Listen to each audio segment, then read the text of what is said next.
आवाज भी भाई महायुति चाहती है कि वन नेशन वन इलेक्शन में क्या कहना चाहते हैं? देखिए, वन नेशन वन इलेक्शन मैं समझता हूँ ये पॉसिबल नहीं है और इस पर डिस्कशन हुआ है और इसकी बिल पास नहीं हुई है। अब ये जो है एक डिस्कशन का मैटर है। ये मुझे लगता है कि ये नहीं हो सकता। देखिए, अब एक बार इलेक्शन हो गया, समझिए सब एक साथ में, और कोई सरकार गिर गई, कोई वजह हो गई, तो फिर अगर 2 साल में या 1 साल में सरकार गिरी तो बचा हुआ 4 साल क्या इलेक्शन नहीं होगा? फिर क्या कैसे होगा? ये सब डिस्कशन का मैटर है। मगर जो सरकार ये ला रही है ना, उसकी नीयत सही नहीं है। अगर कोई अच्छी चीज़ भी लाती है ना, तो भी हमको लगता है कि इसके पीछे इसका कोई राज है। इस पर सोचना चाहिए। हमारे लीडरान जो पार्लियामेंट में बैठे हैं, डिस्कस कर रहे हैं इसके ऊपर, जो सही होगा उस पर कदम उठाएंगे। वक्फ बोर्ड पे आपने औरंगाबाद और अहमदनगर के जो नाम बदले गए हैं उसके ऊपर में भी मुद्दा उठाया था। क्या कहेंगे कि ये जहाँ वहाँ अगर जैसे नाम चेंज होंगे, बहुत सारी चीजें हैं, तो क्या देश का इससे विकास हो जाएगा? यही तो हम कह रहे हैं, देश का विनाश होगा इससे। एक ज़िले का नाम बदली करने में कई करोड़ रुपया खर्च हो जाता है और ये लोग जो है ना, सिर्फ मुसलमानों का नाम बदल करके ये दिखाना चाहते हैं मेजॉरिटी को कि हम मुसलमानों को इस मुल्क में तबाह और बर्बाद कर देंगे, उनके नाम को शहर भी नहीं रहने देंगे। तो उनको लगता है कि इससे जो उनका वोट बैंक बढ़ जाएगा, इसलिए ये लोग कर रहे हैं और कुछ इसकी वजह नहीं हो सकती। वक्फ बोर्ड की अगर हम बात करते हैं तो वक्फ बोर्ड पर बार बार हमले किए जा रहे हैं। देखिए, ऐसा है ना कि इन्होंने देश की पूरी प्रॉपर्टी बेच दिया। ये भूमाफिया लोग हैं। अब इनकी नीयत है वक्फ बोर्ड के ऊपर। ये आज छत्रपति शिवाजी के महाराज के ज़माने में भी वक्फ बोर्ड था।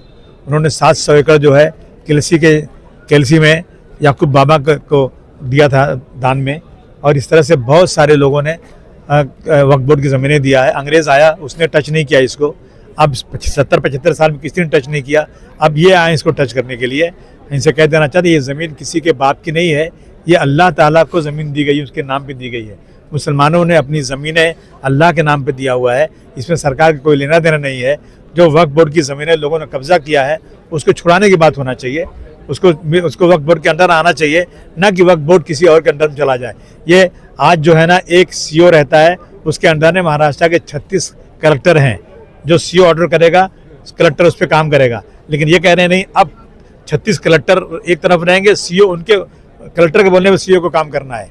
आपको पता है बाबरी मस्जिद जब 1949 में जब मस्जिद में एक मूर्ति रखी गई थी, तो एक कलेक्टर था उस वक्त। उस कलेक्टर ने जो मूर्ति नहीं निकाला और उस कलेक्टर की वजह से बाबरी मस्जिद 92 में डिमोलिश हो गई। अब फिर यहाँ कलेक्टर आ रहा है। इसे हमको बचाना चाहिए कि कलेक्टर के हाथ पावर नहीं जाएगा। कलेक्टर गवर्नमेंट का आदमी होता है। बाबरी मस्जिद ये वक्फ बोर्ड की ज़मीनें मुसलमानों की हैं। संघर्ष जारी है और मुसलमानों के रहना चाहिए। मुस्लिम आरक्षण के ऊपर में आप क्या कहेंगे? कुछ बोल के फ़ायदा नहीं, इनके पास बोलने से अपना नुकसान ही है, कुछ नहीं।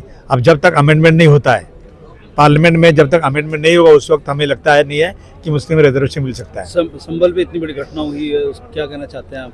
नहीं, बहुत 5 निर्दोष मारे गए, बहुत नाइंसाफ़ी हुई है और पुलिस ने मारा है। उसके बाद कह रही नहीं, आपस में गोली लगी उनको, और उसमें हमारे जो वहाँ के एमपी थे जो बेंगलोर में थे, उन पर भी केस हो गया है। अंधेर नगरी चौपट राजा कोई सुनने को तैयार नहीं है।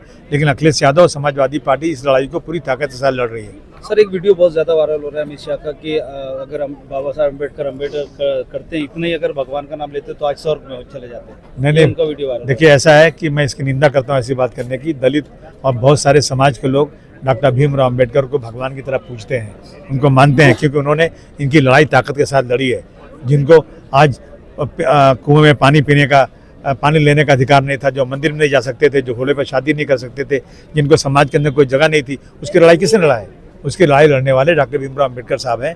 इसलिए उनके खिलाफ अगर कोई बोलेगा तो मैं समझता हूँ देश के संविधान को मानने वाले कभी उसे माफ़ नहीं करेंगे। अब इसमें से एक प्रश्न, आपने बोला कि ये जो वक्फ बोर्ड है ये भू माफिया बन चुका है, ऐसा कहा जाता है। नहीं, मैंने ये नहीं कहा है। भू माफिया है, तो इस बारे में आप क्या कहेंगे? मैंने ये नहीं कहा कि वक्फ बोर्ड भू माफिया है। मैंने कहा कि नहीं, आपने कहा, लेकिन अपोजिशन वाले बोल रहे हैं कि भू माफिया बन चुका है, इसलिए उस पर एक्शन करना जरूरी है। विरोधी पक्ष वक्फ बोर्ड जो है, अगर किसी ने भी वक्फ की ज़मीनें हड़पा है तो सरकार की जिम्मेदारी होती है कि इंसाफ करके वो जगह वक्फ बोर्ड को दिला दिया जाए। अगर किसी ने भी किया, मैं मानता हूँ कि वक्फ बोर्ड के चेयरमैन भी मुसलमान बनते हैं, वक्फ बोर्ड के मेंबर भी मुसलमान, सीईओ भी मुसलमान, लेकिन हम मानते हैं कि इसमें गड़बड़ी बहुत हुई है। उस गड़बड़ी को सुधारने की ज़रूरत है, न कि आप जो है वक्फ बोर्ड को आप ले लें, उसमें नॉन मुस्लिम को आप डाल दें उसके अंदर आप, और आप जो कलेक्टर को जिम्मेदार बना दें। इससे नीयत ख़राब है नीयत ख़राब है इन लोगों की। ये लोग वक्फ की ज़मीनें खुद हड़पना चाहते हैं, इससे हमें होशियार रहना चाहिए। आपको क्या लगता है कि ये जो सत्ता जो बैठी है कि जाति की राजनीति नहीं कर रही है? जाति की राजनीति ही तो कर रही है, और क्या कर रही है? जाति की राजनीति कर रही है। आज माइनॉरिटी कौन सा किसको मिनिस्टर बनाए इन लोगों ने? बताइए, एक बताइए आप मुझे। एक जो है अजित पवार साहब ने एक आदमी को बना दिया है, बीजेपी ने किसी को बनाया क्या आज तक? वही काम तो कांग्रेस भी कर रही है कि मुस्लिम चेहरे की डिमांड आ रही है, मांग आती है, लेकिन मुस्लिम चेहरे को टिकट नहीं देती है कांग्रेस। वही काम तो वो भी कर रही है ना। लेकिन नहीं, बहुत फ़र्क है। एक छोटा, अभी क्या बोलूँ मैं आपको, लेसर इविल के साथ रहना है। एक तरफ बीजेपी है, एक तरफ कांग्रेस है। अगर बीजेपी के साथ जाएंगे तो समुद्र में डूब के मर जाएंगे, यहाँ जाएंगे तो कम से कम जिंदा तो रहेंगे यार। ये मानते हैं आप? मान नहीं रहे ना, और क्या करेंगे।